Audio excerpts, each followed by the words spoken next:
briefly wait here for just a minute for everyone to go ahead and be admitted into the meeting. This is quite a large meeting. We have about 80 participants that have registered to talk a little bit about TerraRad and see how other superintendents are using that. So we'll just let all these other people come in. While we're doing that, I want to thank everyone for taking the time.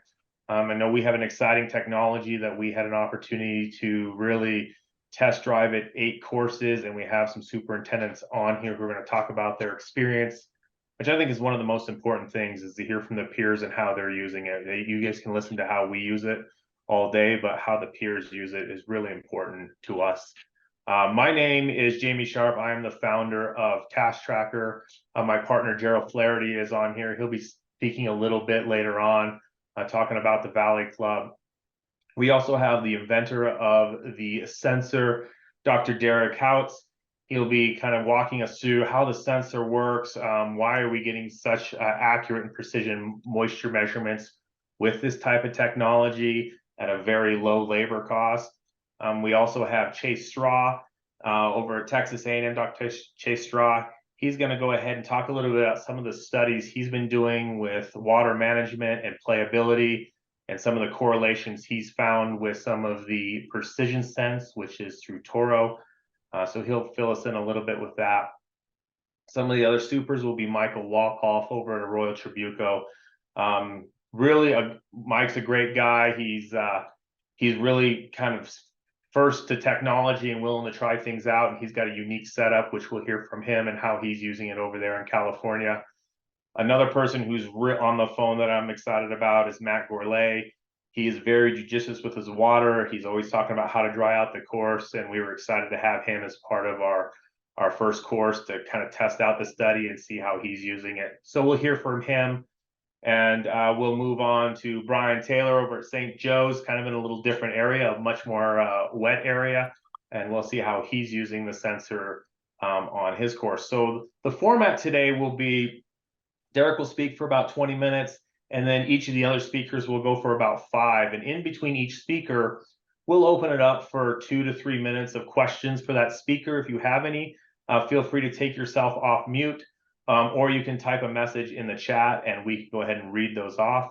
Once that passes, we'll move on to the next speaker, and we'll do that for each speaker going forward. That should leave us about maybe 15 minutes towards the end of the presentation. If you have any general questions that you want to ask Gerald, myself, or any of the speakers, you can ask at that time. There's one other person I want to point out who's on the meetings. It's Mr. Paul Hartzell. He's the global sales for TerraRad, so he'll probably be adding some input as well throughout the presentation. So with that, I'm going to turn that over to Derek. Go ahead and take it away. Awesome. Thank you, Jamie. And welcome, everyone. I'm Derek Houts, like Jamie mentioned. He called me doctor because I have a PhD in aerospace engineering. I'm sitting here in Zurich, Switzerland. I'm originally from Colorado, though, and moved out to Switzerland about 5 years ago, where I was doing some research at an institute, developed a sensor, and I'm going to tell you a bit about that story and how everything happened that we designed the TerraRad sensor and got into golf. Funny enough, my first job was caddying at a couple of courses in Colorado from the age of 13, and then working the range at some courses as well. So it's been cool for me to kind of take this path, coming back to one of my first jobs, and I'm also kind of a weekend player myself. So with that introduction, I'm going to hop into some PowerPoint slides. So TerraRad is our product for the turf industry. RAD stands for radiometer, which is the type of sensor, the technology that we're using. And TerraRad is brought to you by the company TerraRad Tech. So we are an environmental remote sensing technology company. So we do more than just TerraRad. We also offer sensors for agriculture and for civil engineering, etc. We partnered with Task Tracker a little more than a year ago for exclusive distribution within golf. And we're super excited about that. And you're going to hear a lot from our current customers of how they've been using these sensors. So the picture you see here is actually at the Tour Championship at East Lake Golf Club a couple weeks ago, where we had 3 of our sensors demonstrating our soil moisture measuring capabilities there outside of Atlanta. I even wore my East Lake volunteer shirt because I was lucky enough to join the crew of volunteers there at East Lake with Charlie Aubrey and Bland Cooper was the PGA agronomist there. So that was just an amazing experience, and we were super lucky to have them using our sensors for actually 5 PGA tournaments in the last season, which I'll go into a bit. So quick background on the company. We founded in 2020 here in Zurich, as I mentioned. We're a spinoff of the Swiss Federal Institute for Forest, Snow, and Landscape Research, which is where I did a postdoc position when I first moved to Zurich after my studies in University of Colorado, Boulder, which is kind of in the news right now because of Prime Time, our new football coach. So we're finally ranked for the first time in about 30 years. But so in Zurich here, we invented this miniaturized passive microwave radiometer. So this is a technology that's been around for about 20 years, flying on satellites 400 miles up in space, satellites made by the European Space Agency, ESA, and NASA. These satellites are capable of measuring subsurface soil moisture using long wave L-band microwaves, but the resolution that they provide, so the pixel size on the ground, is about 15 miles across. So for a golf course, that's impractical.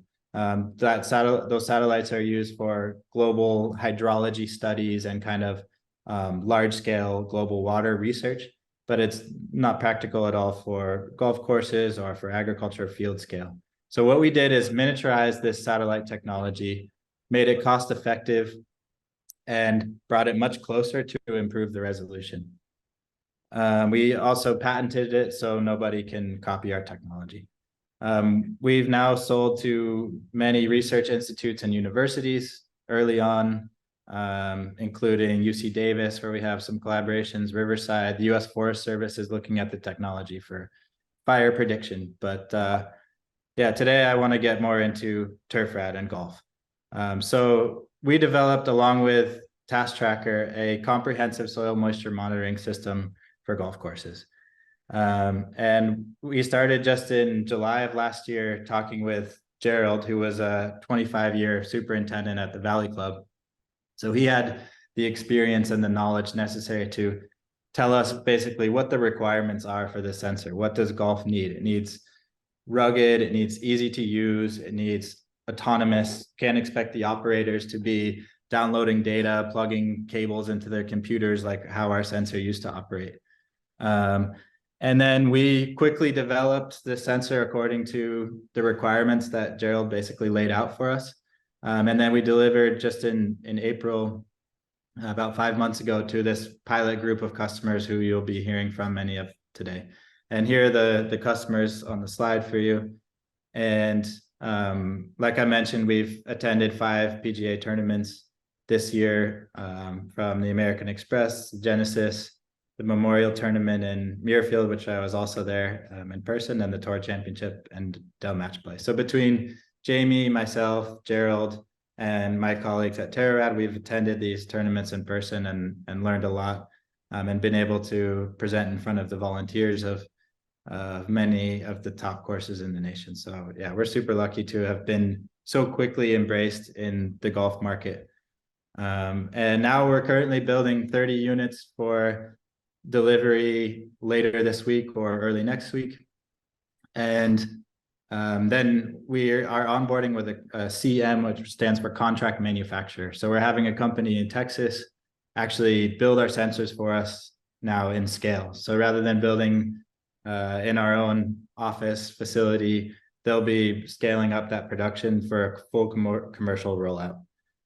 So yeah, hopefully for the GCSAA show next year, we're going to have 100+ sensors for anyone that's interested in signing up for TerraRad.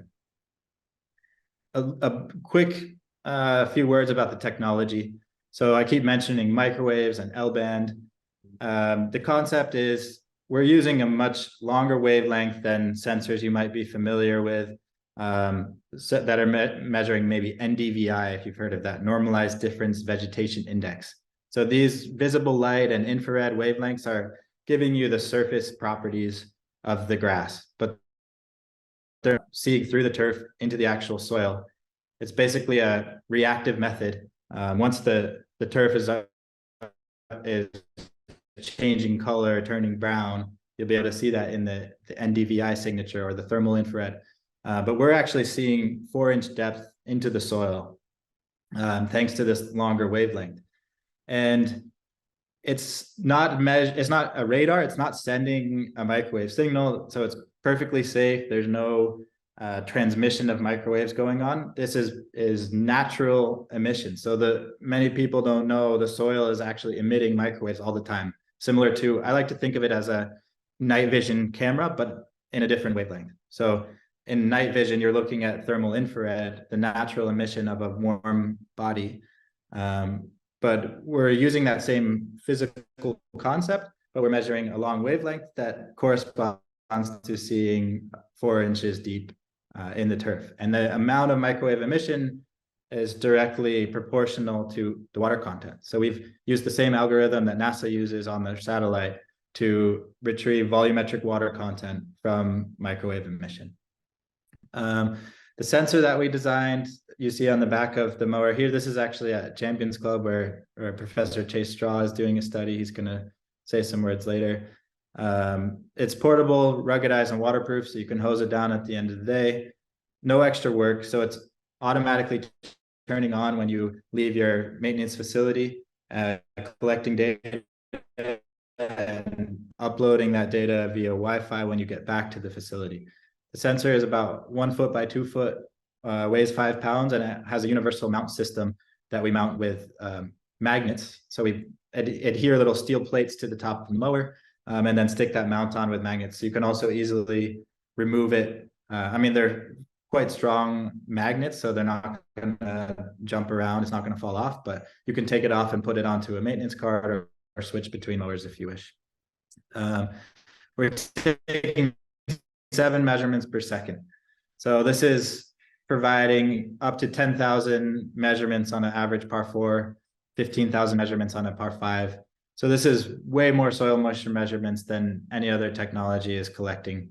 Some of you might be using TER probes or buried soil moisture sensors. And then, of course, the data is all geolocated by GPS, and we stitch the measurements together into a map. So I can show you a more live demo of how the TerraRad software looks inside of Task Tracker, but that's a basic screenshot of one of the holes at Las Campanas, where we have soil moisture, and then we also have integration with the as-built. So we have all the irrigation heads shown there, and then you can visualize statistics based just on the throw radius of each irrigation head. So this is how we provide actionable data, because you see the average soil moisture level just within the throw radius of each sprinkler head. So that's basically your unit of adjustment. That, I mean, you're able to control individual heads, so we give you the statistics just around that individual head. We also provide moisture uniformity, so that's coefficient of uniformity. And within a single 60-foot throw radius, we're getting about 1,540 measurements. So that's, yeah, going into that average moisture and uniformity calculation is about 1,500 measurements. Yeah, I think I mentioned most of these. We can also provide alerts for average moisture above certain thresholds or below. So when you have a dry area, you will get a little red alert exclamation point, and then when you have a too wet area, you'll get a blue exclamation point. We're estimating over 20% savings on water and electricity is possible from this technology. So I'm curious to hear from our customers how they feel this statistic is panning out for them so far. But I think this is one of the big selling points not only if you're paying for water, but also for pumping electricity, for saving on chemicals. So that there's quite a lot of ROI items here, saving on labor, and then of course just improving overall playability with increased uniformity on your course. Compared to existing solutions. So let's look at single point sensors. You're getting subsurface measurement with a probe, maybe 1.5 inch or 3 inch probe, but that takes a lot of extra labor. You do have control of when you take those measurements. You're not getting any spatial information. So you're just taking a measurement at one single point. And in order to generate a map or an idea of how moisture is spatially varying, you're going to have to spend a lot of time sticking that probe in the ground. You can also measure in the dark with a TDR or a single point probe. Whereas there's some solutions now using satellites. And we're talking about the satellites out in space, not the satellites in your irrigation system. And satellites can now provide subsurface information. Like I mentioned, that the visible and infrared is only seeing the color of your grass. There's no extra labor needed for satellites, but you don't have control over the timing. So you can't dictate when that satellite is passing over your golf course. It's just going to pass maybe once every 10 days, once every few days at a different time every day. So that is kind of one downside of using satellite information. It is providing spatial information, and you cannot collect data in the dark with visible and infrared. There's some drone-based solutions out there you might be familiar with. Also similar to the sensors on the satellite, they're not seeing subsurface into that 4-inch depth like TerraRad.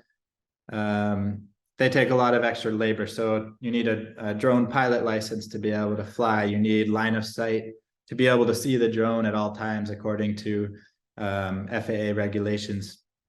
You have ability to control when you fly that drone. You get spatial information, but again, you have to measure in the light. And I think there's often players on your course in most hours of light. So you have to be flying the drone while golf is going on, and might not be so convenient.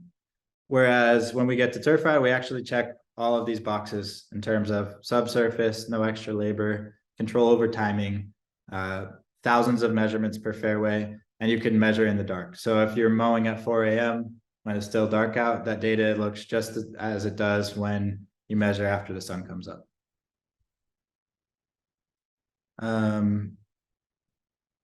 So we have some features in progress. It's been a quick development, fixing bugs with bringing on these new customers. So they might tell you we had some hiccups here and there. We had some difficulties setting up some sensors, but we believe that we've ironed out all those setup issues and bugs, and now we can move on to actually improving the software. So we'll have a sortable view. This was recommended by our current customers, by the way, and that's how we're driving the features that we choose to implement, is from the customer feedback. And we're making a sortable view of those average moisture levels around each irrigation head. And we're also working on the page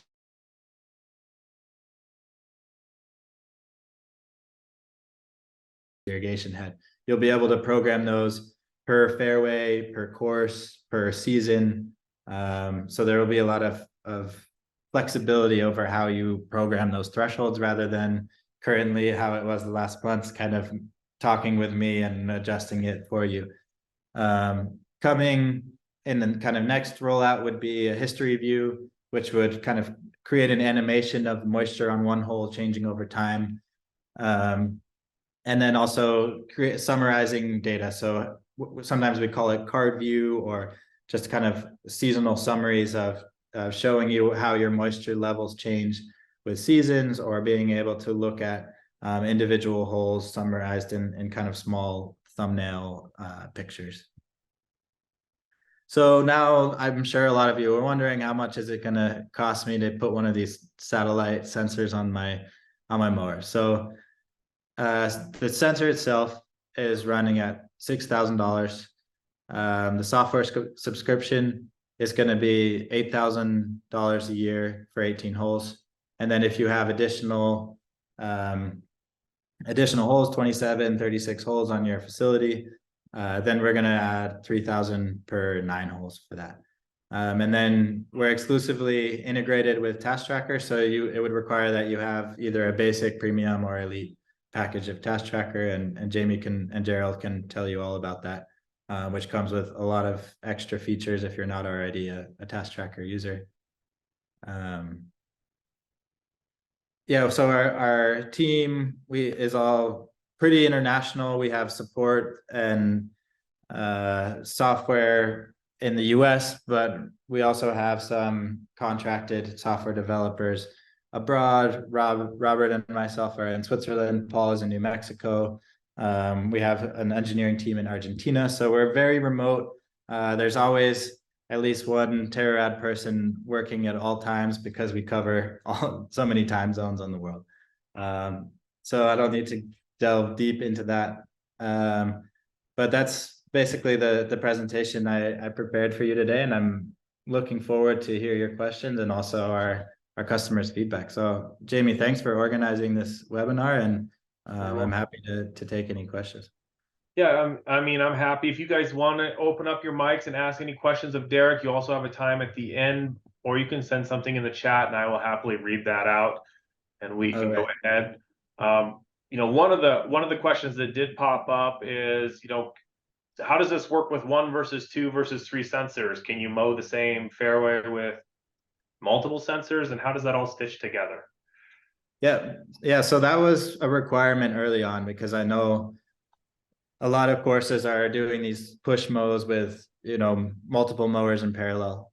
So we, from the beginning, implemented that ability where one sensor will upload the data to a database of points and generate an interpolated soil moisture map. If you have another mower come in either at the same time or slightly later, it'll upload its data and reinterpolate that soil moisture map, pulling all of the moisture measurements that occurred within that fairway.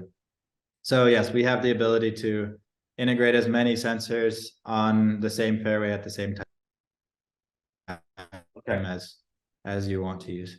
That sounds great. Another question is like, how does dew affect the reading? Do we need to have grass that's completely dry, or can we scan? You can scan at any time during the day, but there's dew. How does that affect the readings?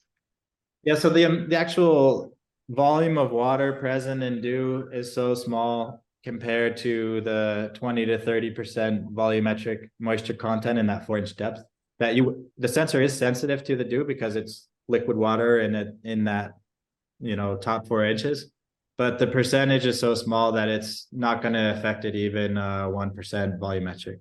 So it's really not impacted by dew.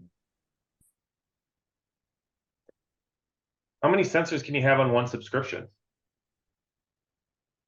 We don't have a limit. So 3 to 4 is kind of typical. Like we recommend however many mowers you're using on a typical basis, you put a sensor on every mower. Sorry for my baby crying in the background. I don't know if you hear that. But yeah, we recommend to put a sensor on every mower that you're using, so you can collect data on your fairways as often as possible. I thought that was just a member, the crying. So we got another question about how many sensors do we need to actually effectively manage moisture on greens, tees, fairways for daily mapping? Is there any kind of discount for multi-sensors? No, we haven't provided a discount for multiple sensors. And I mean, I would just say average is 3 sensors. It ranges between 1 to 5. But yeah, I would say 3. I just got another good one. How about walk mowers? I mean, can we put them on walk mowers? What the size of these, the weight? What's that look like? So for walk mower, we think it's a little bit too heavy. Still with the ruggedized waterproof housing we have for this L-band sensor. we're working on a future version that will be operating at a different wavelength, a C band instead of L band. That would provide about 1 inch depth, and that will be small enough and light enough to mount on a walk mower. But the TerraRad L band was preliminary focused on fairways. And we're just getting into greens now, mounting it on rollers or on those who triplex greens. But yeah, for a walk mower, it's maybe a little heavy. Eric's got a good question, and I'm going to say that we're probably going to cover this in later. So he's asking just, how long does it take to scan an acre or 50 acres or a golf course? And how are other users collecting the data? And I think that's a perfect segue into kind of the next portion of this. We've kind of learned from Derek how the sensor works, what the technology is behind it.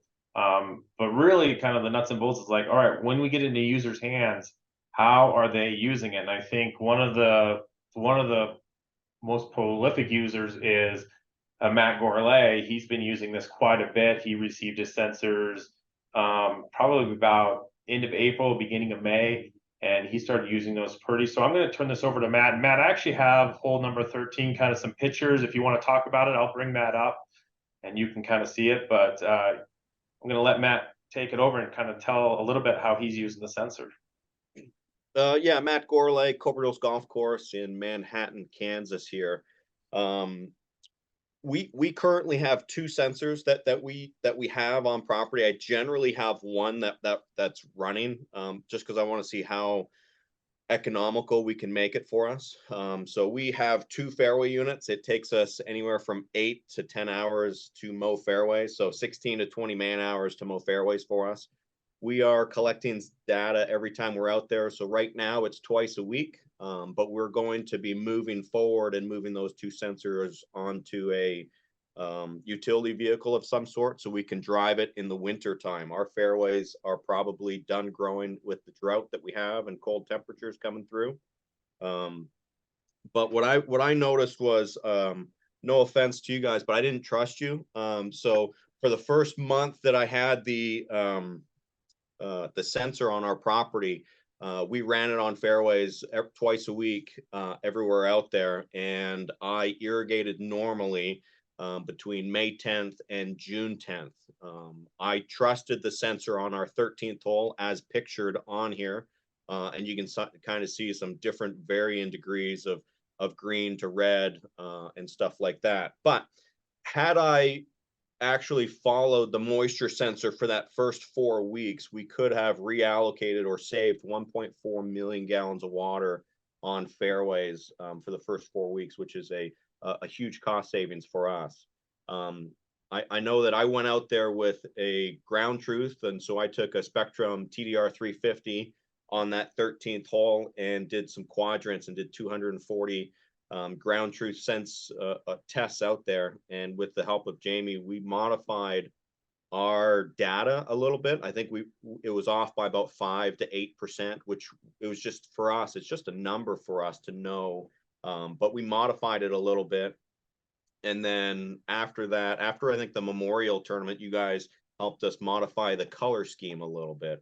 But for us, utilizing this data, I mean, I'm going to use it moving forward for, forever.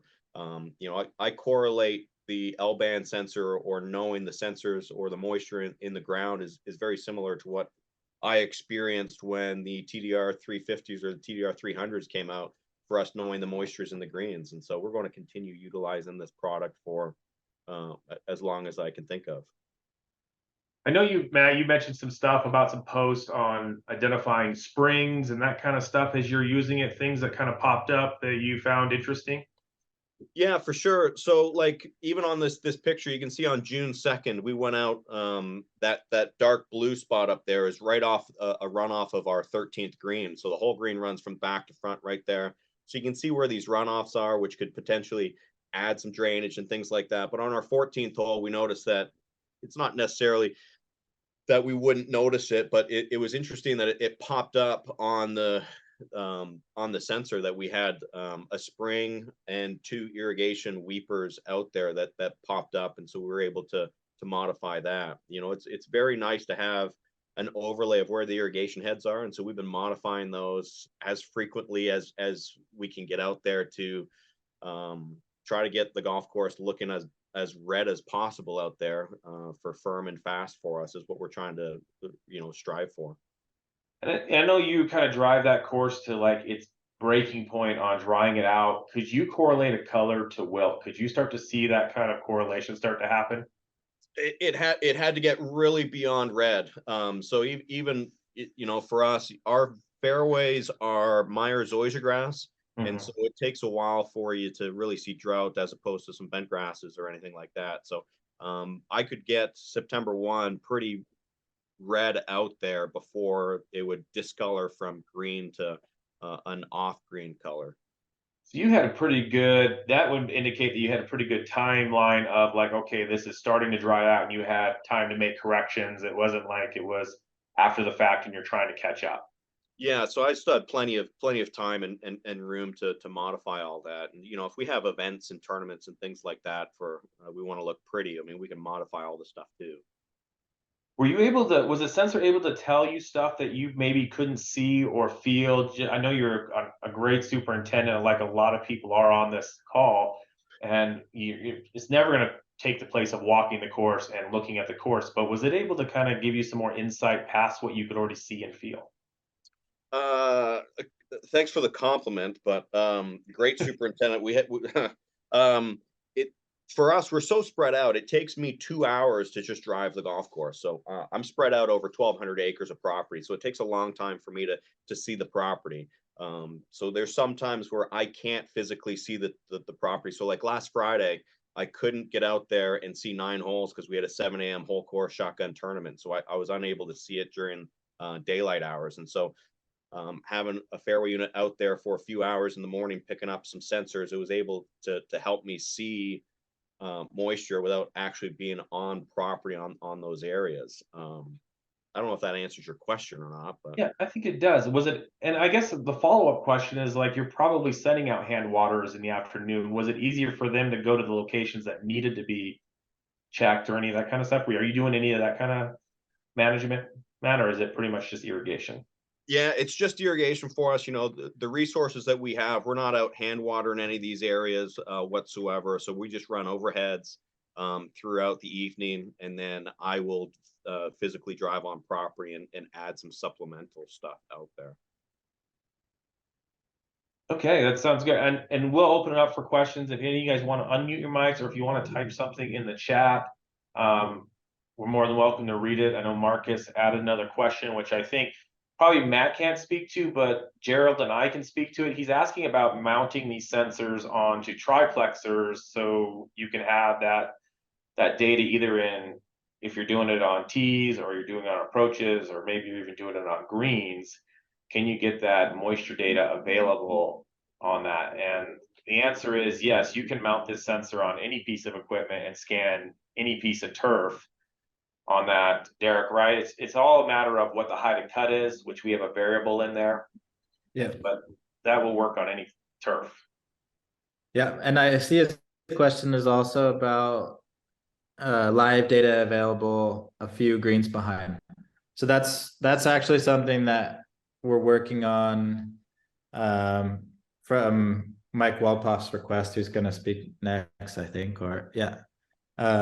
So yeah, we're working on that, and we will be able to basically put an LTE hotspot, which is a cell phone SIM card based Wi-Fi router in your cart, and you'll be able to upload data after every hole if you want, and it processes through and it'll be ready in about 5 to 10 minutes, give or take. So yeah, we're working on that more real-time data collection, but we don't have an integrated cell phone SIM card in there yet.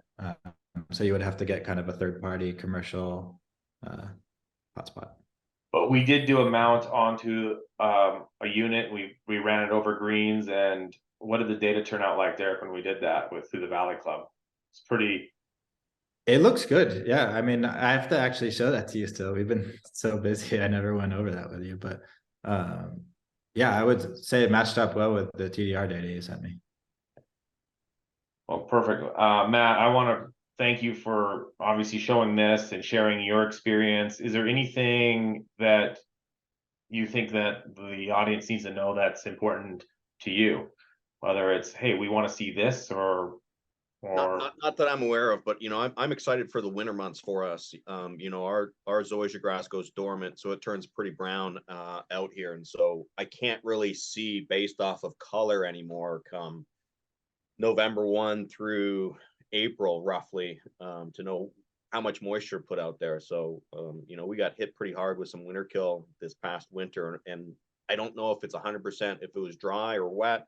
But this is just going to be additional data for us to know the moisture out there, especially when visually we can't physically see if the grass is under drought stress. Perfect. All right. Well, I'm gonna actually turn it over to our next person, and if there's one person who's used the sensor more days than anyone, it's Michael Walpaw. I'm actually going to bring up a little bit of a thing that I looked at. This is a calendar of all of his scans, and he's scanning almost daily with that. And he has kind of a unique setup, which I'm going to go ahead and bring up that image. But Mike, are you there? Yes, sir. Yeah. Thank you guys for the invitation. Thanks for the product. Yeah,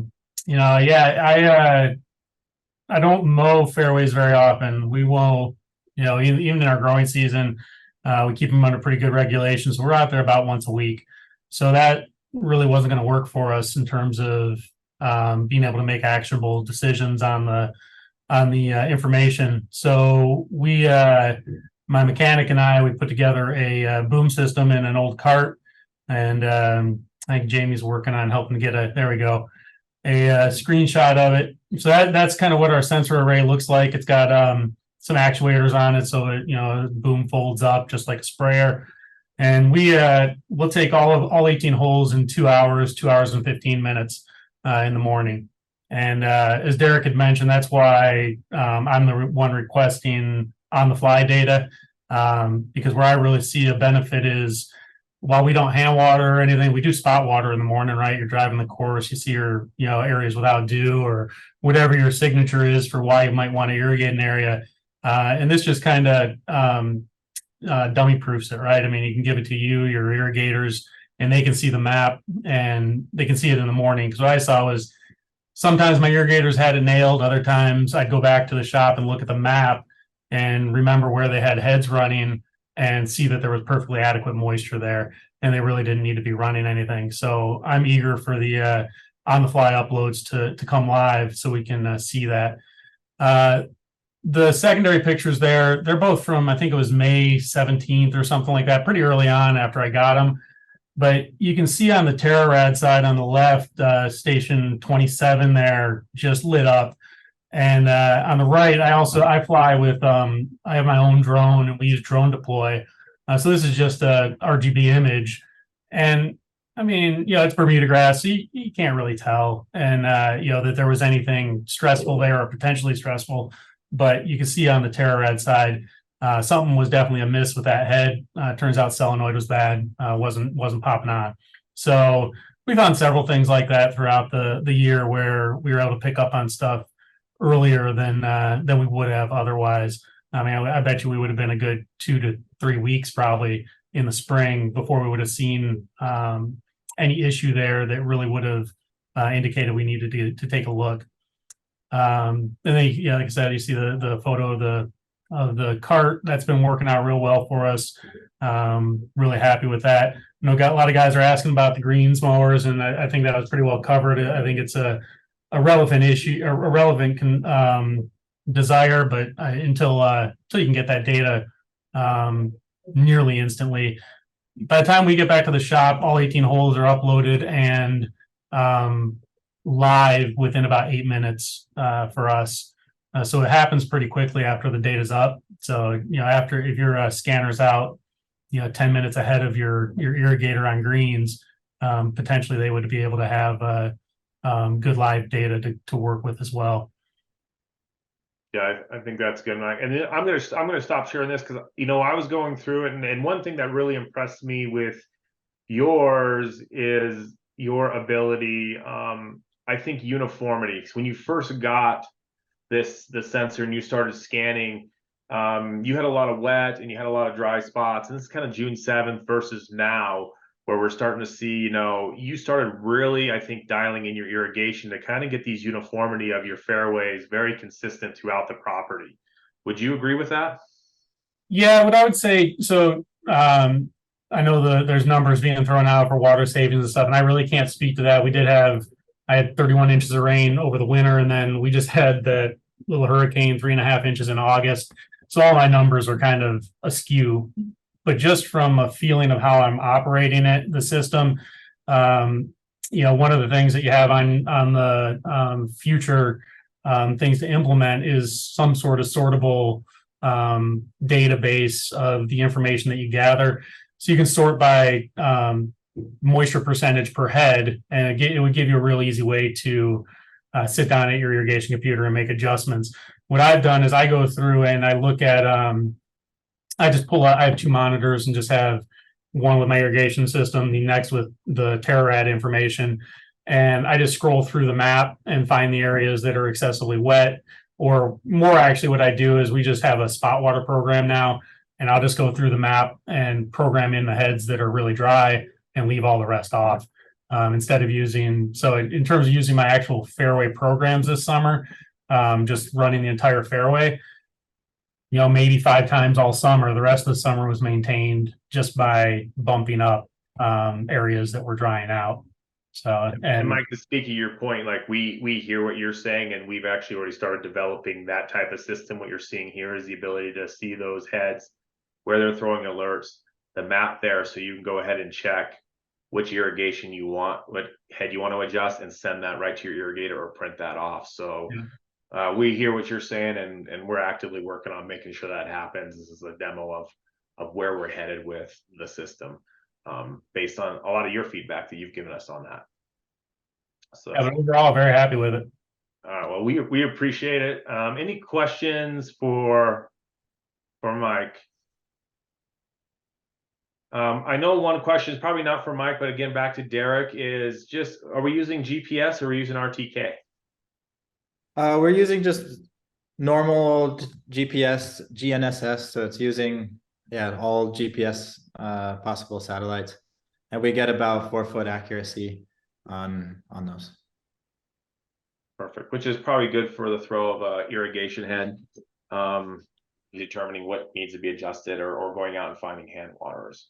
Yeah, I mean, we've considered going RTK in a future version for greens where you really want 1-foot accuracy on dry spots for greens, but yeah, for fairways we think that the standard GPS is more than sufficient.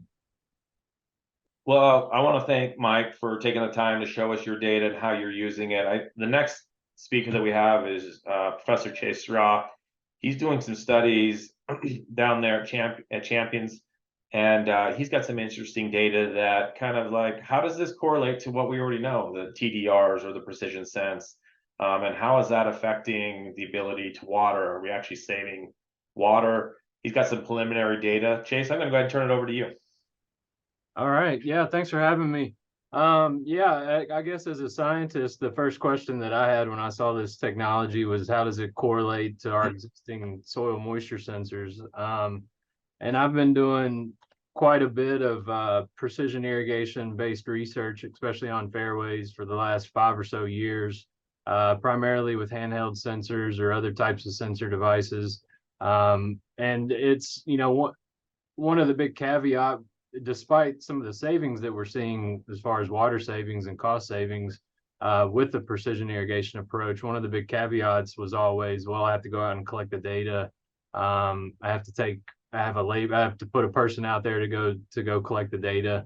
And if you're doing it by handheld sensors, then it's extremely time consuming.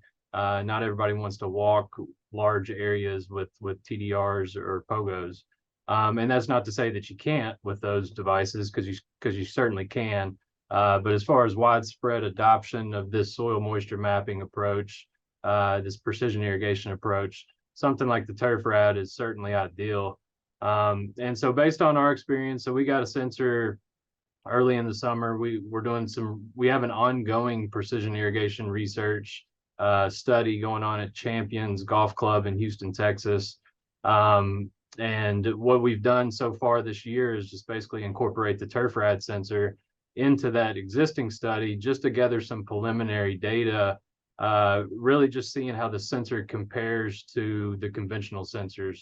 And I say conventional, we're actually comparing it to the Toro Precision Sense, which technically isn't conventional because there's not a lot of those available. If any of those on here aren't familiar, it's a tow behind device. It's a multi-sensor device. You get soil moisture as well as some other measurements. But soil moisture is, of course, of interest here. So what we've done is we've gone out, we've collected data on several fairways with the Precision Sense. And then obviously on the same fairways, we've collected data with the TerraRad. And then we've looked at the raw data. We've created maps, and you can see here, Jamie has some pictures put up of the soil moisture variability comparisons between the two sensors. You can see a pretty high correlation, at least initially. 0.6, those R values. Those are values that are going to be between 0 and 1. And since it's a positive number, it indicates a positive relationship. And they're pretty strong. 0.67 and 0.72 is pretty strong. So that was really encouraging. This was our initial type of analysis that we've done like this. We have several other dates that we've collected simultaneous data. We're going to continue looking at those data. We haven't looked at them yet, just to see if not only if we can replicate the results that we saw from this one data collection. And based on my early experiences, I think we can. We've also done a little bit of preliminary work with the TDR 350 to see how they correlate with the TerraRad. Those data correlate with the TerraRad, and we're seeing pretty similar correlations, positive strength of correlations. So our next step for research is that we're working with a group out of UC Riverside that Derek mentioned, who has developed basically an on-site calibration method. So the data that I'm showing here is basically off the shelf, uncalibrated, which in my mind is pretty strong relative to a comparison sensor. But we can improve that potentially by just collecting 3 or 4, anywhere from 3 to 5 ground truth data points. We think we can improve the measurements. So that's going to be the next step, is to develop those models, to develop this calibration approach, on-site calibration approach. And then to also just understand the sensor under different confounding environmental factors. So things like, the dew question was really good today, but how does the sensor react under different turf grass species, different soil types, different times of the year, different mowing heights? So we have a grant submitted to USDA to try to answer some of those questions, and it's exciting, I think, from the standpoint of, especially from a research standpoint. I myself, when I was a graduate student, spent plenty of time collecting data by hand or with the tow behind device. So to be able to collect data during routine maintenance, even from a research perspective, is a major time consuming or a time savings thing for us. So I'm excited to see where this goes. Yeah, I think we're excited. We were excited to see the high correlation there. I mean, it was something we already kind of know as our standard. That I mean, for us, even just coming into it, was nice to be able to see that correlation going forward. So, Chase, I want to thank you for the time you've taken to kind of show us some of the preliminary data. As you do your research, I'm sure that there'll be studies that come out of that to how to even make the algorithm even better and better. And Derek, if that happens, does that make sensors obsolete if we get better at our algorithm? I don't think the sensors are ever going to be made obsolete from an algorithm. I mean, I like to think of it as a thermostat. If you set your temperature to 72 degrees and you don't just stop measuring the temperature and expect that your thermostat's going to hit 72 degrees all the time. You're always measuring that temperature. So I think as we have these algorithms to potentially control the irrigation system itself, or to at least give us the information to do that, I think we're still going to need the repeated inputs from a sensor like TerraRad. That sounds good. if you guys have any questions for Chase, just go ahead and throw them in the chat. I'm going to move to Brian because I know we're kind of running short on time. So I want to get Brian in here. He's over at St. Joe's. He's in a little bit different climate than the other two superintendents, got a more of a clay-based wet soil, which we've kind of been working on. But talking to Brian, he mentioned some interesting things that he saw while using the system and how he's using it, maybe not so much to control fairway irrigation, but looking at things beyond that. Brian, you want to speak a little bit on that? Yeah, sure. Hi, guys. We just have one sensor and we mount it in the back of a John Deere Gator, and we just use it as I feel needed. Like this reading here was from yesterday afternoon. I had done a wall-to-wall watering the night before, and clearly what it shows to us is, our rough heads are encroaching our fairways. We've got a 20-plus-year-old irrigation system that was originally a single row, and then they added in a triple row in the roughs, but we're getting a lot of overspray into the fairways. So, one of the things I've really done this year is I'm able to cut my rough watering back considerably without affecting the fairways. Like Matt, we've had issues over winter with the winter kill, and we go through lots of periods of drought and lots of periods of heavy rain. So there's times I use it a lot and times it just sits in the corner, hung up in the office because I know we don't need to check moisture. One of the things that we've kind of struggled with and we're working on with Derek and Jamie is just the mapping. Some of it, I think we have some tree issues, and we've just recently added on the tees. So my program is I drive right over the middle of the tee tops, and then I go out on the fairways and do a circle pass just outside the cleanup pass in the fairway. And then if we have a tight approach, I'll back up into that approach, and then I'll take an up and a back pass. So basically 4 passes each fairway, 1 pass over the tee tops. Our course, we're about 80 acres, but we're pretty compact. Takes me about 2 hours. But like this is yesterday afternoon, I just decided, you know what, I want to go out and see what the moisture is before I set the irrigation. And, I took these readings and I pretty much didn't water anything last night. But at the bottom left, you can see one of the tees is bright yellow, and we discovered that we had a couple heads not coming on a tee right there where the pointer is. So, it's a great tool to see what's working and what isn't working. We're kind of dialing in the tee mapping, but I think it's been great for us. And like I said, it really kind of impacts our rough heads where I really need to dial some of those down. And just a lot of times now I just water the fairways and I don't really water the roughs. So that's where we're kind of saving the costs.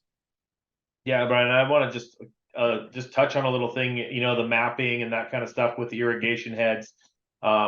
A lot of times we'll get the maps and we'll get a shape file. Like I think Michael had a shape file we uploaded with his irrigation, had all of his overlays on there, and we had a base image. I think we helped click yours out, Brian. So that takes a little fine tuning when you don't have those shape files. And that's kind of what we're working with you on, how to fine tune those. So if you don't have all the necessary files to get started, we can still get things up and running. We just make some small tweaks along the way.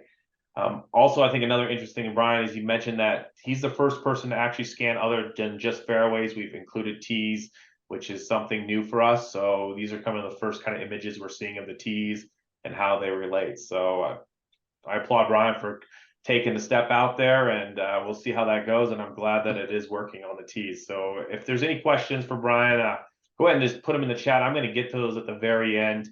I did want to bring up, I want to have Jerry talk a little bit about the Valley Club. He was a superintendent there for, gosh, did you make 20 years, Jerry? Maybe 18, 20 years. Those fairways. He's turned that over to his assistant superintendent, who's now the director of agronomy. But they are also using a TerraRad sensor. But one of the interesting things we found was on hole 18. Jerry, do you want to go ahead and take it away on that? Yeah, that's thanks for the introduction, James. So, I guess just like Matt, even we didn't trust the sensor in the beginning, and we wanted to really make sure it was, we're putting everything on the line. But one thing I wanted to point out here, if you look at July 5th, it was really red there. And Jason and Ken, my old assistants, they were getting ready for the member guest. They had the course dialed in, they made all their adjustments, and then they kind of pulled back. Oh, the course is good. But what they didn't notice was that irrigation satellite had gone out. So I think they learned a valuable lesson that day, because had they looked at maybe the July 3rd or even the June 30th, they could see that there was some problems arising, and they could have gotten that before wilt. So I think that was just a nice little learning lesson for them to maybe, I think it's in one of those movies, Trust Your Instruments. And had they spent just a little bit more time and going through everything, they probably would have caught that before it went to Will, and maybe eliminate a little extra drama before the member guests. And I get it. They're out there doing all the other things for the member guest, the pro shop, the clubhouse, and everything like that. So it was a little bit of a learning lesson for us to, maybe check it a little bit more often. The data is there. The guys mowed the fairways. So that was kind of a fun little lesson for us. I thought that was an interesting one, because here they actually noticed the issue on the 5th and started to make corrections on the 6th. But we were seeing that on as early on the 3rd, which was a Monday. Probably would have saw it through the weekend if we had mowed on the weekend. So again, that kind of just goes back to being able to see some of these issues that Matt sees, or that Mike sees, or even that Brian are seeing earlier than maybe what you detect, or especially if you're covering a large area or you're overwhelmed with a tournament, to have this as a backup to say, okay, everything's good. Looks like all the irrigation is functioning as it should. If you can't make it out there, because we know the pros are always having you paint straight lines, or put out closest to the pins, or do some funky thing along the line. So that definitely helps. I wanted to get to some of the questions, because I kind of skipped through a lot of the questions just to make sure we got the presentation in before everyone had to drop off. But I think there's some good questions in here. One is, do you see a smaller sensor in the future for walk mowers? And I think Derek probably touched on this a little bit, but why don't you go ahead and reiterate on that, Derek? Yeah, so we are developing a miniaturized sensor. The timeline's gotten pushed a little bit on that, just because we're going into production on the bigger L-band sensor. But I could say, like, probably by the end of 24, so the end of next year, we'll have a sensor ready for hand mowers. Yeah. Another good question, we get this all the time, and Mike can speak to this. I think Brian can speak to this, but anyone using a utility vehicle to collect data on tees, fairways, and greens, as in the driving range tee to green, if so, kind of what are the spacing that you're using? Brian, you're using one sensor. What kind of spacing are you using when you're making your passes? I would say our average, I'm probably about 5 to 8 yards per pass, something like that. I feel like when we do our fairways, if I do one circle pass and one up the middle, I don't feel like we're getting the best reading. But if I go up and back and get 4 passes, I do a really good reading. Like yesterday, the reading on our practice facility, I just did once over the tee right down the middle, and then I just kind of did a circle pass around the driving range, just to kind of give a good idea, because I kind of know where the wet and dry spots are. And and like Matt said earlier, sometimes the soil shape, it takes a long time for it to really start wilting. So, but I think that's a good spacing, 8 to 10 yards. And Mike, you've got an array of 3, but how big a spacing do you put between your array when you're driving? Yeah, we're probably about the same, honestly. I we end up with a pretty detailed map, but I'd say we're on average 4 to 5 passes per fairway. And I just saw someone pop up speed as fast as you can go. We're at 14 to 16 miles an hour. Put new lithium batteries and stuff in that cart, and she tears now. So, and I did some testing early on, where you go slower and pick up more ratings, but there's just no discernible difference between going 5 miles an hour and 15. So as fast as you can handle it. We have some on that boom. We have some secondary supports with cabling and such to minimize the bounce. And that's worked out pretty well for us. Perfect. And another great question is like, if you have multiple courses, like 3 municipal course, can they share a subscription? Can they put all 3 courses on one subscription? What does that look like? I'm not sure. What does that look like, Jamie? I think it would. I think you can. I'm going to say it's going to depend on your geography. I mean, if you're across the state, but if you're within a certain radius and we can kind of get all those under one subscription, you pay the 8,000 for the first 18 and an additional 3 for those courses that you're bringing on, and then all of your sensors would work on all of those areas. That's correct. All the sensors would work under one subscription at $8,000 per year. Yep. You know, And then we just- everybody will have to have good arm strength to pull those things off and move them. But other than that, just pay for the sensors up front, and then the annual subscription based on those multiple holes depends upon, of course, how many total holes there are. Yeah, perfect. I think another good question, we always get this, is we've got this irrigation overlay, but how's the integration coming with third-party manufacturers? How's that look with Rainbird? How's that look with Toro? How's that look with, if anyone's using Hunter? How's that look right now? What's kind of the landscape? Can you talk to anything on that, Derek, that you're allowed to talk to? Well, I can't say too much specifics, but we're working on it. So yeah, I think some of the systems that the majority of you guys are working with, we're gonna have an integration in the works. So yeah, that's gonna save a lot of labor. You're not gonna have to have the 2 monitors like Mike was talking about, having TerraRad on one and the irrigation computer on the other. It's just gonna be seamless. Then of course with approval and checking by you guys to make sure you approve of the changes. But yeah, we foresee that as kind of the future of fairway irrigation. This goes right back again to, can we put it on a walk mower? Can we put it on a roller? Can we put it on any piece of equipment? Derek, For sure. I mean, those things are heavy, and yeah, so I think a roller, yes. Triplexer, yes. Fairway unit, of course. Utility cart. I think the hand mower is the one thing that might be a bit too heavy. I know version 2 that's coming out, that's one of the things, is we've lightened up the case, so it will be lighter than currently that the current sensor is. So we are working on making that sensor even lighter currently as well. I think this is a good question from Todd. He's talking about, if you got one sensor, what's the width of that sensor measurement? How is that measurement working? Is it like a camera, or like you're taking a picture and you see all these individual pixels, or how does that work? Yeah, so I mean, Jamie knows I always give the answer that it's a 35-degree field of view that shoots out from the flat panel of the antenna. So it depends on the height of mount, but it's about 4 feet wide. It's about 4 foot by 4 foot. And I know I explained to Jamie once that it's like if you shine a flashlight and you get kind of this oval shaped, elongated beam of light. That's similar to how this antenna works. It's a conical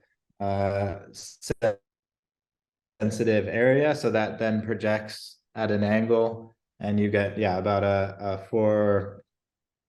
3 foot by 4 foot sensitive area, which is by far a larger volume than you're getting with kind of TDR probe, where your sensitive area or sensitive volume of soil that you're measuring is so small that you can stick that TDR probe a few times within a 1 foot area and you're getting variations up to 15%. So our sensor is actually already doing that for you by averaging over that larger soil volume. You're getting a more representative measurement of a larger volume of soil. Eric asked another good question, and I think it goes back just to the Toro Links integration he's talking about. Is there any type of integration coming? And he also mentioned Greenkeeper, which is a chemical tracking by Bill Cruiser. So Eric, I think we're just continuing to work on these integrations. I can't speak a lot to them, but just know that we're working on them. They're coming. Mike Stevens asked, at what height of turf do you lose getting readings? Rough heights at 1.25, maybe fairway heights at half an inch, and we're mowing greens at 0.125 or something like that. How is that affecting these readings? How can we change that? We just have to know it, and then we can dial in this vegetation parameter.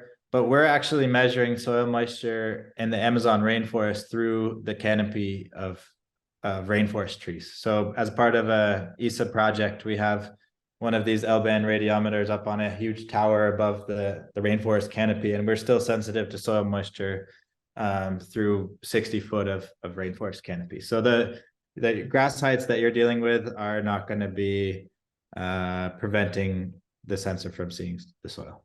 So this is just an add-on question. If I have one sensor, can I use it to measure fairways, roughs, tees, greens if I wanted to? Yes. Okay. So we draw out the individual areas as their own polygons or areas. Like you saw, the fairways are all kind of outlined with this white line. We would do the same for roughs, greens, tee boxes, and we would just tune that vegetation parameter. So you would get individual areas for each of those area types. And yeah, like Jamie mentioned, Brian was the first to push that. Like when we first got him the sensor, he said, can I do my tees? Can I do my tees? I said, yes, maybe next week. Yes, maybe next week. And then we finally rolled that out for him. So Brian, sorry for the wait, but I hope you're happy with how the tee boxes are looking. And yeah, now we have the ability to do any area type: greens, tee boxes, roughs, and fairways. Here's a question that doesn't get asked, but I think is a good question, is like all of our mounts are shown behind the unit. We're taking behind after they mow or this. What about mounting them in different orientations? Can we mount them off to the side? Can we mount them in front? Is there any kind of rule to that? I mean, on the fairway units, we just put them looking out the back because the reels could interfere with the measurements. So we just have to have a clear view of the turf. But that's the only real requirement. So if you want to put it looking forward on a cart, that would work fine. Or even having to look out to the side, left and right, that could be potentially a solution as well. I mean, our standard mount is for a fairway unit. The mount that we provide is for the looking out the back of the fairway units. Like I should mention that the mount that Mike Walpoff showed, he built himself, or his mechanic built that up for him. So that's a custom build, and we don't offer that as a standard package, but maybe we can work out a deal so he sells us the plans for that mount. So does that mount fit all units? I mean, will it fit a John Deere? Will it fit a Toro? Will it fit a triplexer? And why will it fit it? They're all fiberglass. So yeah, I mean, every unit that we've tried, it's fit. So if you can come up with a piece of equipment that it doesn't fit on, that would be good information for us to know. But and it's yeah, attached via a magnet, so it can easily be removed and moved to another piece of equipment. Yeah, exactly. Okay. Eric has a lot of good questions here. He's talking about maybe spray maps. Is there a potential to use some of this information in generating spray maps? And one of the things I hear a lot about is wetting agents. Can we provide a custom plan for wetting agents, so we're only spraying the wetting agent in certain areas that we want to wet, and then the other spots that are wet are not getting that spray? Yes, I think that would likely require an integration with one of the sprayers, but there's no reason why we couldn't generate a prescription like that. Yes. And then I think maybe the last question Casey has is, what happens if a unit has an issue? How would you do maintenance? How's that conducted? So the product's obviously new, but do we have any idea on lifespan? I think Michael can speak to this a little bit, because we did have something happen with Michael's sensor, which he alluded to, but and he can kind of speak to the service we provided there for you, Mike. But Derek, why don't you go ahead and take that off on the kind of the idea on the lifespan? Yeah, I mean, since we are early, fairly new product, fairly new to golf, we want to make sure that we're making you guys happy, and we want to make sure we're collecting as much data as we can. So, so far we've been making sure that your sensors are always working and doing our best to replace broken units as quickly as possible. Obviously, in the future, if you damage it in a way that's just negligence, we're gonna have to figure out what's fair. But if there's any defect or issue that was an engineering fault or a problem just from standard use, we're gonna replace it for now.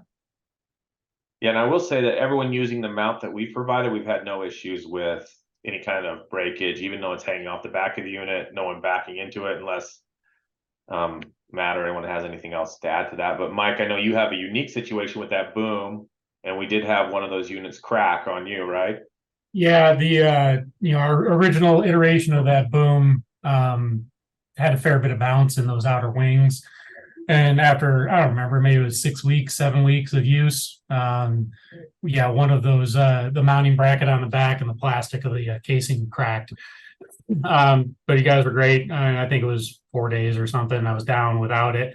But with those 3 units, I was just able to shift them around. So I used the outside 2 wings still. And we revamped the suspension on it, and we haven't had any problems since. Derek, did we learn from that? Did you make any changes to the versions?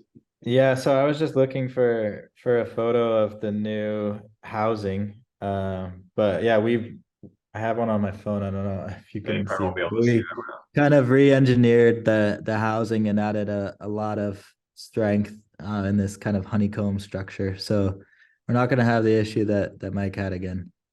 So it's much stronger. So I think, with any new product, there's going to be little things that we catch here and there, but as Task Tracker, we're committed to make sure that you guys have the units that you need, and we're also backing this 100% along with TerraRad. So if there's something that's not right, we're going to make it right. I can assure you of that. So we're fully behind this, and what we've seen with the tour and what we've seen testing here, the data seems very consistent with being able to detect wet and dry spots and prescribe irrigation on that. So with that, I know there was another question about UK. If there's interest in there's interest in the UK, there's interest in a lot of different countries right now. We're seeing Thailand, we're seeing the UK, we're seeing Spain, we're seeing Germany. The US is, of course, where we're focused on, because we have, as the US, probably more precision irrigation control than any other country. So it makes a lot of sense for us to still stay focused here, but we are continuing so we can sell to the UK or Thailand. So if you're not inside the US, doesn't mean you can't get these sensors. You can. So if you want to, you can go ahead and reach out to us on that. I know we're past by about 15 minutes. I thought the information that we generated was fantastic. I did make a recording of this, which I will be emailing to all of you. If you want to pass that along to anyone that you feel would be benefiting from it, we encourage you to do so. If you have any questions, please reach out to myself, Jamie at Advanced Scoreboards, or Gerald. You can also reach out to Derek at TerraRad as well, and we can get you all in touch with the right people. But we appreciate this, and hopefully we can do this again as we get more data. Everyone have a great day, and hope you get a little breather through the off season. Thanks, Jamie. Thank you. Thanks, Jamie. Well done. Good job, Jim. Bye. Thanks, guys. All right. See you guys. Good See you, seeing Brian. y'all. Jamie, do you have time for another question or discussion? Yes, I can. I can stay on here as long as you like. I just wanted to make sure that, please feel free to open up your mic, and we'll happy to discuss anything. I've used some sensors similar in the past and actually have seen the benefits with determining fungicides or the effectiveness of fungicides with some similar type systems. So I'm thinking that's one of those things that you're really going to want to look into and get some research on going forward. Yeah, I think we realize that there's probably going to be savings there. I mean, leaching of fertilizer. Jerry, you can probably speak to this as a superintendent. There's probably other products that are very, based on how much water you're putting down, how effective they are.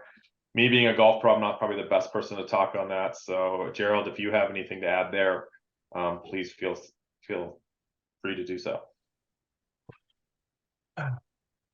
You're on, you're good. Oh, you just muted yourself.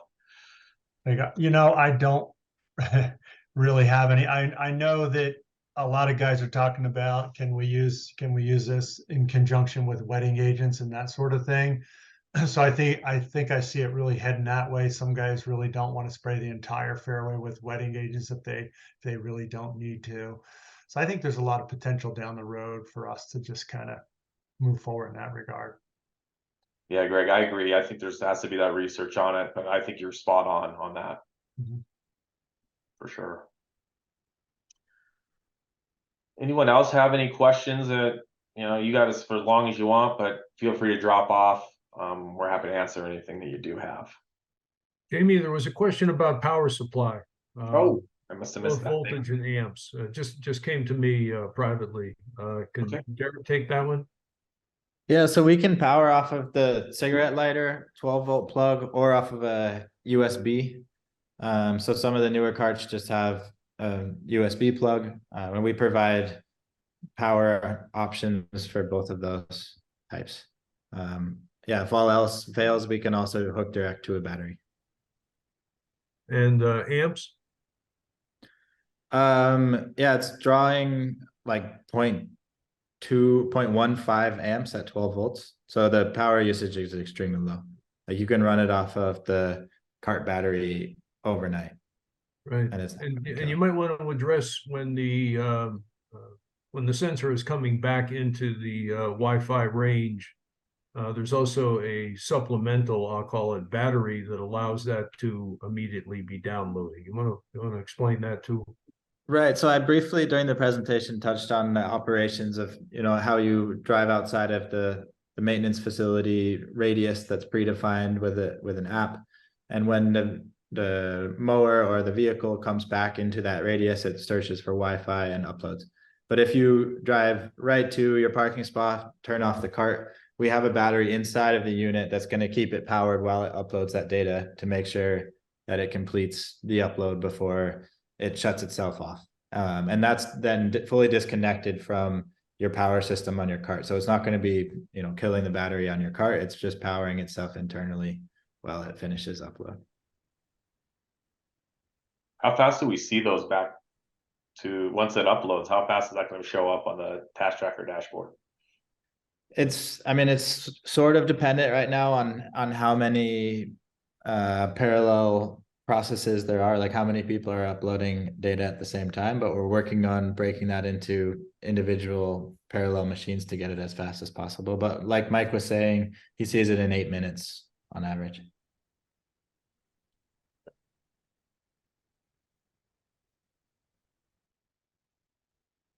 Any other questions that you guys would have or thoughts? Looks good. That's all the questions on the chat. Yep. All right. Well, I appreciate everyone sticking on. Again, if you guys do have any questions, feel free to reach out to us. Always happy to chat. That in that invitation there was my email, and you can also book a demo if you want to have some individual time to talk with us. Everyone have a great day. Thanks, Jamie. Thank you. Thanks.